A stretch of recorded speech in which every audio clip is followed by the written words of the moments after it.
Well, I remember the day. It was November the 7th, 1983. My daughter Trina was in the hospital having her tonsils taken out. So on the day that I was home, I decided I would use that day to give Ed Goulder a call. We talked for a while, and then he brought it up again. He says, John, if you ever see a business opportunity down there and looking for a financial partner, give me a call. And I said, well, actually, I was thinking of asking you if you wanted to open a branch office of the Doane Electric Company in Florida. He said, sure, I would love to. Then he told me to go ahead and prepare a business plan that he would consult with his attorneys, and then we would get it back in touch. And we certainly appreciate all that you've done to mentor John and by extension Jerry. But because of Ed and his philosophies and the way he did business in Doane is what prompted this here today. So for that, Ed, we're certainly very appreciative. Well, we were really mostly focused on our work at Aneco, but in the evenings we would talk to each other on the telephone, and our conversations covered the topic of how we might run the business, the various concepts. And it was during this time that I explained some of the core ideas I learned at Doane Electric, like the positive way they treated their employees, the way they partnered with vendors, their focus on customers as being a customer and not the enemy. And these were all values that weren't, as Jerry mentioned, were not really previously seen in the Florida market. And Jerry really bought into this. And this is when I became more convinced than ever that partnering with Jerry was the right choice. I'm grateful for the opportunity that our business partners gave us to start our dream, basically, to start this business and run it with the values that they shared and supported, and to let us do that.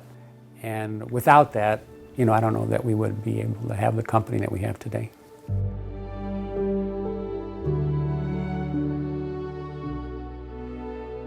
Where I met John as I had an opportunity to move into the office to become a project manager. One of the worst decisions they made is putting us together, because we teamed up. And during that time, I just was amazed at how detailed he was and how everything that he did, and I was learning from him. So that was such a benefit for me. I appreciated the rapport that he had with the electricians in the field. He had their respect.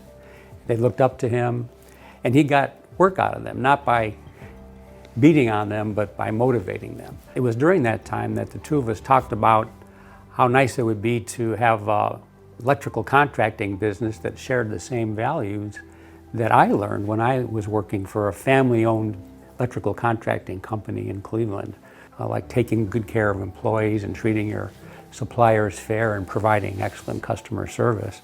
We had discussions in '83, and then in the beginning of 1984, we started APG Electric. It was the best move I ever made. I know it was for you too, buddy. We had to get stationery, business cards, office supplies, desks, all that stuff. But we spent the whole first week with all that logistical stuff. But the Monday morning of the second week, we were both project managers and we had customers. So we said, well, let's go make customer contact. We leave. I think a half an hour later, we're both back with drawings.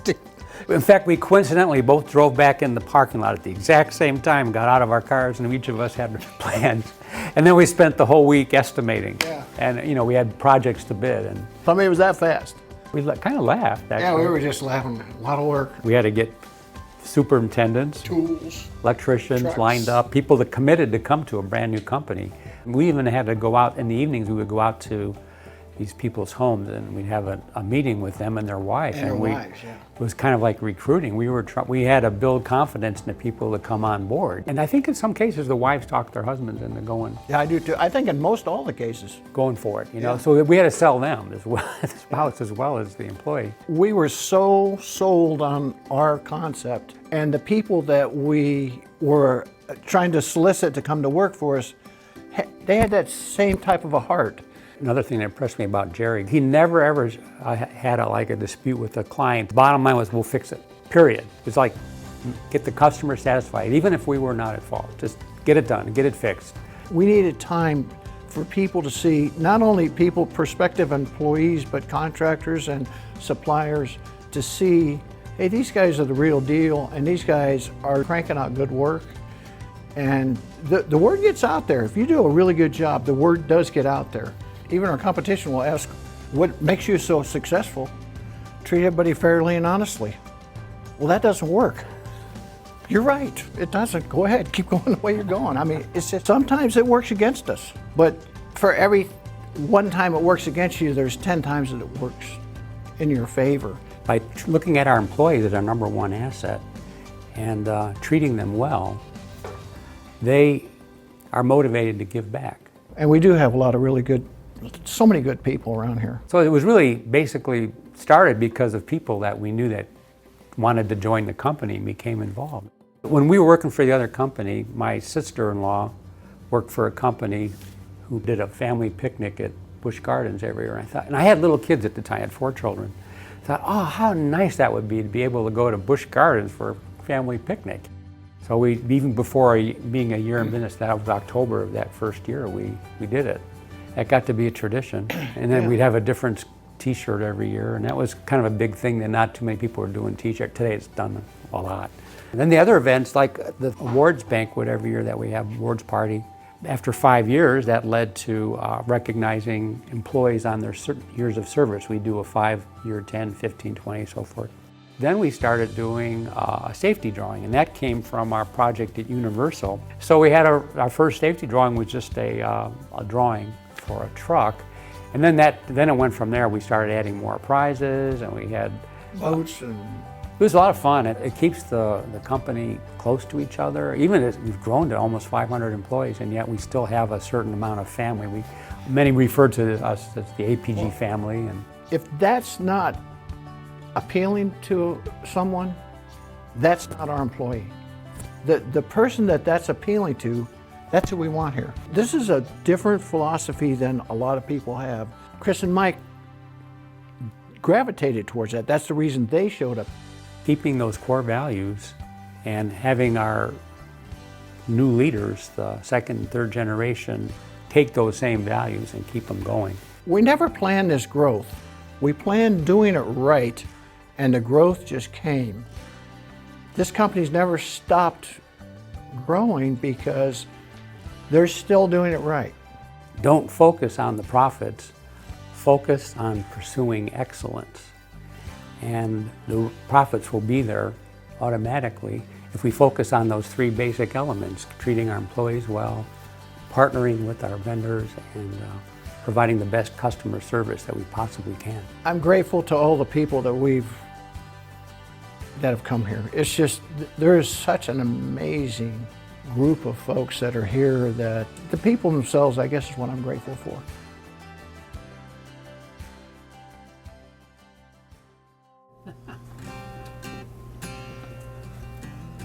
Oh, look at this. Holy moly. Look at us, John. Yeah. Let's go back to those days. It's pretty cool. First official company picture. Well, it was like we had a new truck and we got that trailer and that scissor lift. We were all so proud of that. Man, we got our own scissor lift, and Larry Boone retired. He's retired. He went away, and then he retired. And that's Dawn and Sherry. They were a team. Yep. That's Sherry, man. She could get when you had the bid depository, we would send her. You can't get the numbers from everybody's tight-lipped. She'd come back with the numbers. I think Ricky Thomas wore those hats. Yeah, That's cool. you would be surprised on these hats.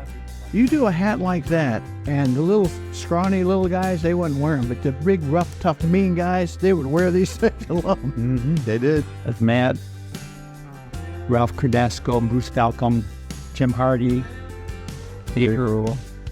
We used to put salary expected on it, so maybe it was on the back. Yeah, $6. Yeah, right. Yeah, there you go. Right there. Oh, yeah. $360 a week.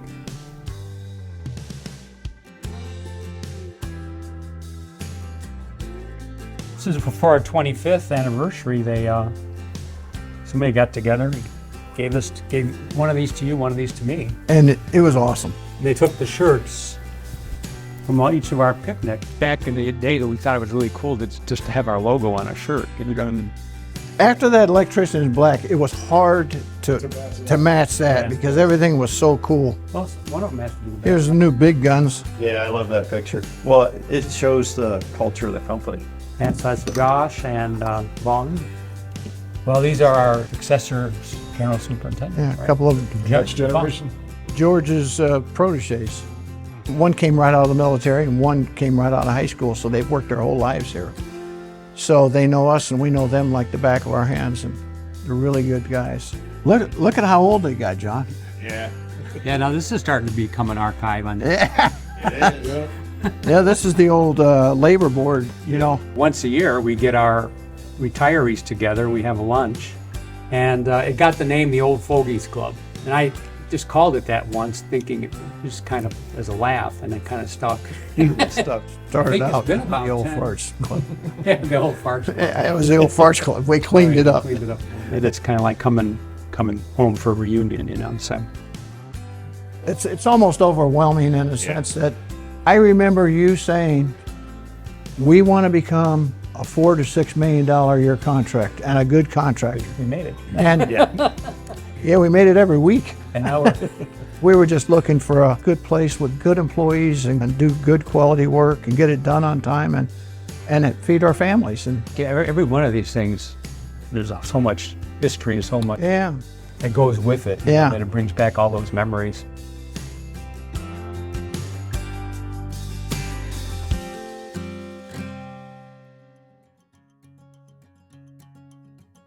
I worked for another electrical contractor, and I did very well there.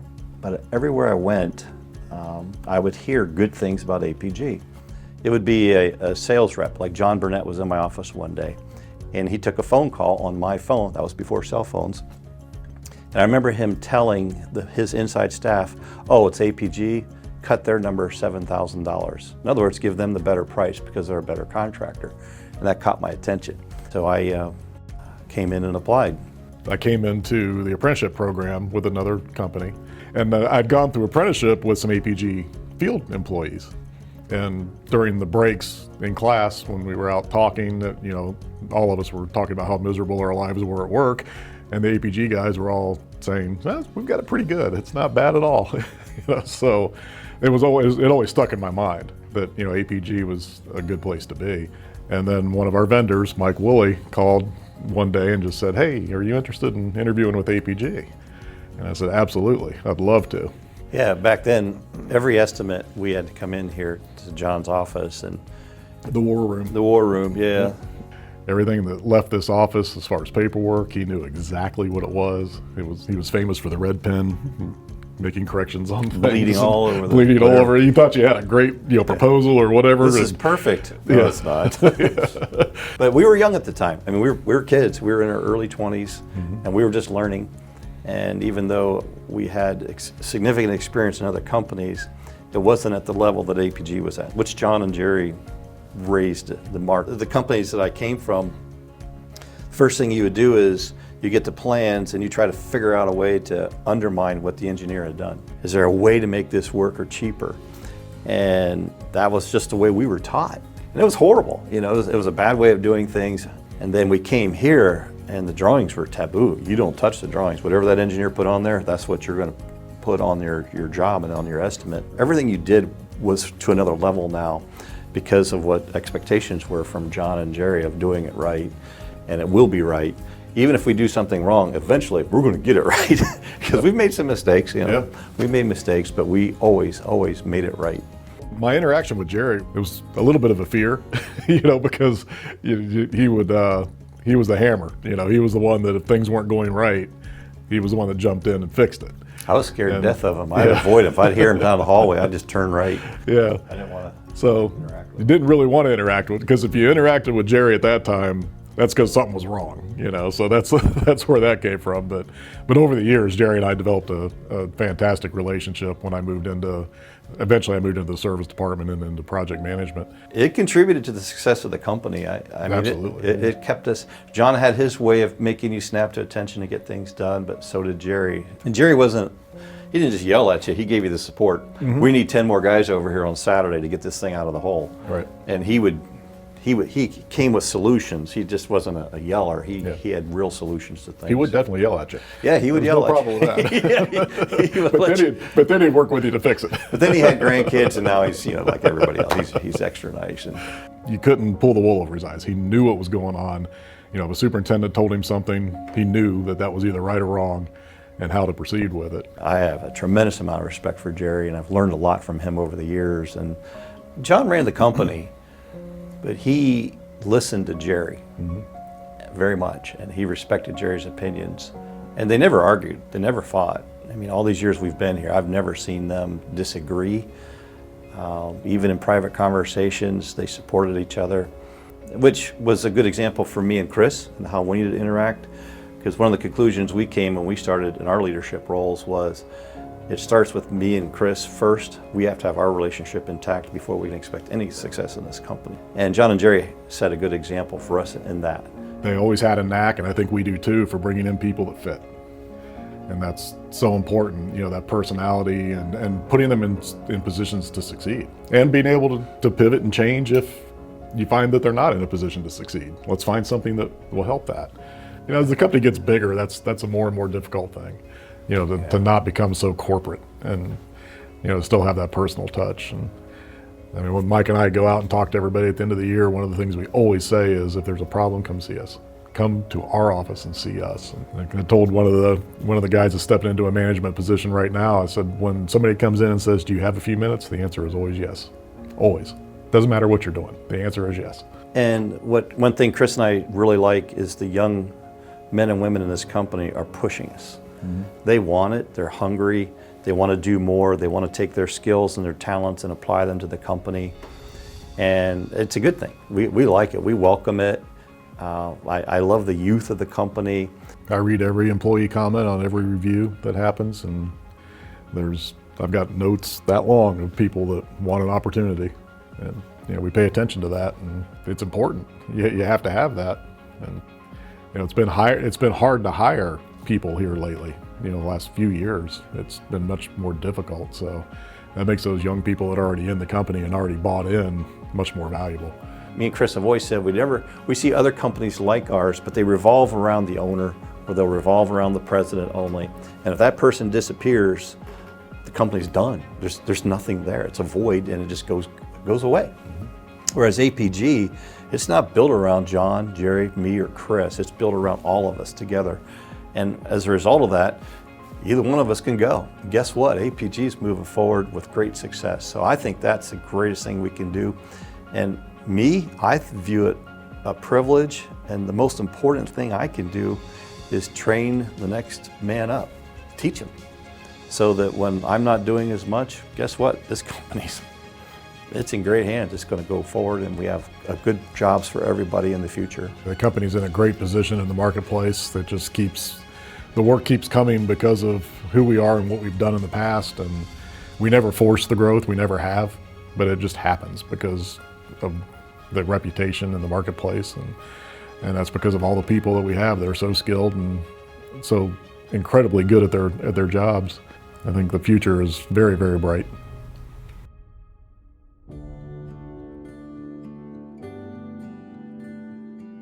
I love that term, the APG way, because to me it means honesty and it means integrity. It means that when we see things on the drawings, we're going to do them the right way.